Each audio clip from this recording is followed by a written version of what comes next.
Hello, everyone. This is Mike from Dimensional Walking, and today we're going to do part two on UFOs, crop circles, and the new king. If you haven't seen part one, I put a link down in the comments, and you can go look at part one. I think it's kind of important. There is some threads that you need to understand in part one to kind of watch part two, but it's good to know both parts.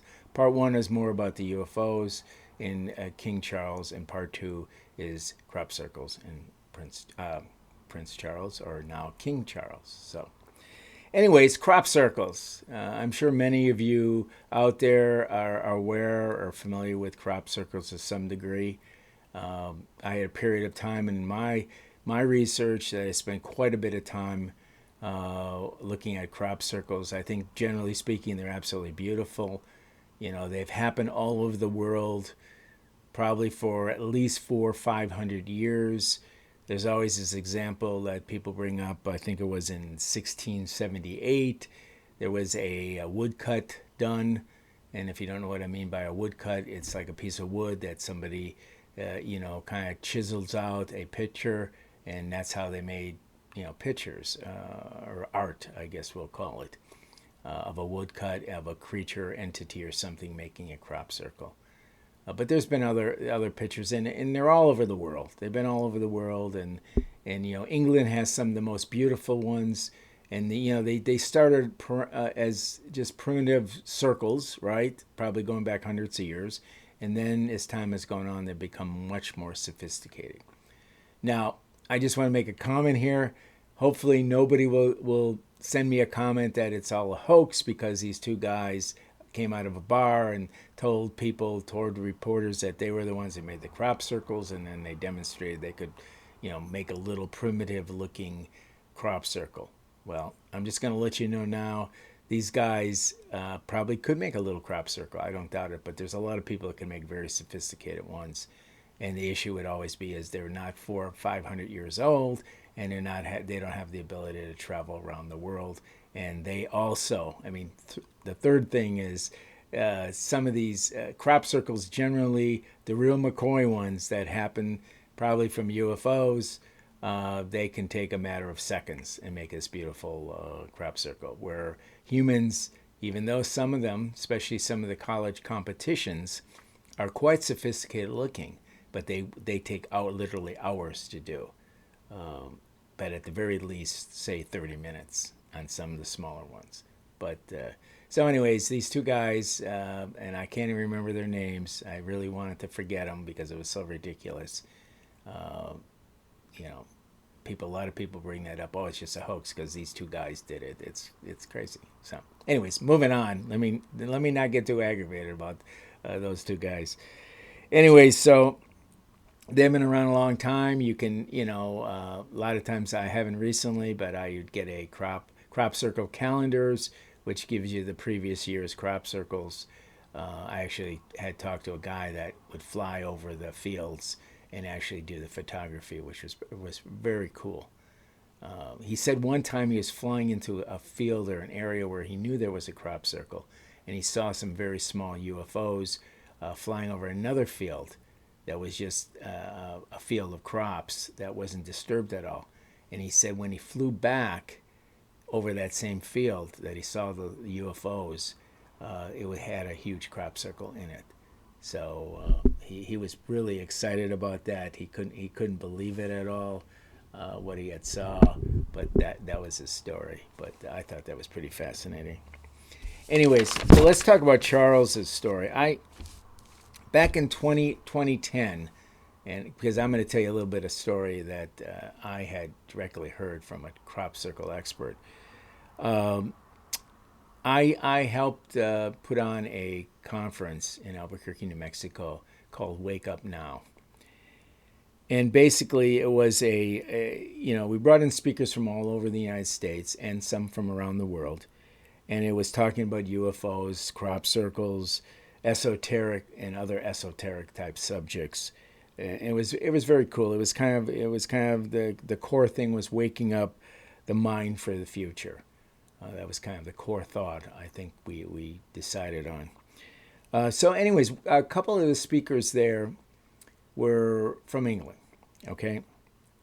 And one was kind of a crop circle expert, and his wife was she dealt in other things, but both of them had spoke at the time at the conference. I'm quite sure she did. I know for sure he did. So I ended up spending some time with them. I had the opportunity to take him back to the airport after the conference was over, and that was probably about 35 minutes. So in that ride, we shared some crop circle stories, and we shared some UFO stories that I told them about some of the bases, some of the things at Kirkland Air Force Base, which they thought was really interesting. So, anyways, the story he told about crop circles was quite, I thought, quite amazing, and it involved Charles. So, one of the things that, of course, this gentleman, and I'm not going to give you his name, okay? The reason I did because of the story I'm going to tell you right now. He told me he was going to share it with me, but he said, please don't tell anybody. It could be sensitive somewhat to Charles. Now, he may have told it to other people, and it's common knowledge. I don't know that. But he felt quite sincerely told me not to tell him his name. He said, I don't mind you telling the story. So anyways, that's what I'm going to do. So anyways, the story goes is Charles and him had one thing in common that brought them together as friends, and that was crop circles. Okay? And one time he was my friend or my contact. He was had been out in the field and saw a brand new huge crop circle. So he called Charles and told Charles about this, and Charles says, "Well, you know what? I'd love to come out and see it. Let's get together and maybe tomorrow or something. I can't remember. I don't think it was that particular day, but tomorrow." He felt it would be all right. The crop circle wouldn't be destroyed. And my friend, he said, well, I'm not going to tell anybody about it, so it should be good. So anyways, my friend goes to the field that day, and suddenly he hears off in the distance, you see a helicopter approaching. And sure enough, it was a military helicopter, and on the helicopter was Charles, +1. So anyways, Charles gets off the helicopter. He walks and talks to my friend about crop circles, about this particular crop circle, and he walks through it, and that's really cool. And then my friend looks over at the helicopter, which is still at a pretty good distance, and he saw another person standing there by the helicopter. And guess who that was? That was Lady Diana. So anyways, Charles takes him over. Charles introduces to Lady Diana and my friend, and they all become fast friends, basically. Now, he didn't really say how much Lady Diana was interested in crop circles. I have a feeling that she was just there because Charles was very interested in that, and I think she was trying to support his interest by being there.